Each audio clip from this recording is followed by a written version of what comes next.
Vo Vysokých Tatrách sa stretlo 40 zahraničných Slovákov. V spolupráci s Kreatívnym centrom Slovenskej televízie a rozhlasu nahrávajú vianočné a novoročné pozdravy zo Slovenska pre svet.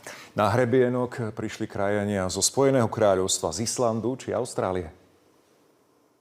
Pekné Vianoce a šťastný rok.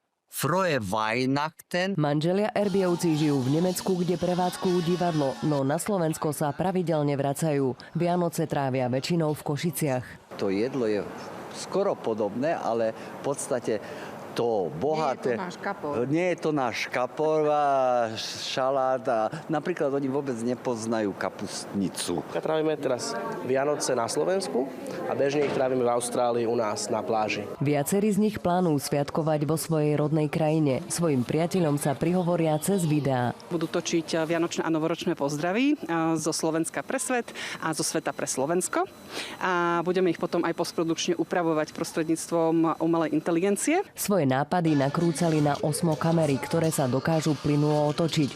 S úpravou videí im pomáhali lektori. Moja predstava je taká, že pozdrav vianočný bude sa spájať s vianočnou oplátkou, ale tou islandskou, ktorá sa podobá slovenskej. Nakrúcali v Tatranskom ľadovom dóme aj so štítmi v pozadí. Ich vianočné priania mali silné odkazy.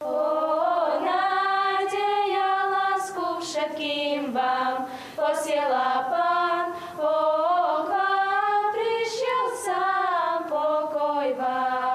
Aby sme mohli spraviť tento čas už nespomínajúc na vojnu a mohli sa radovať všetkému, čo máme. Šťastné a veselé z Tatranského domu!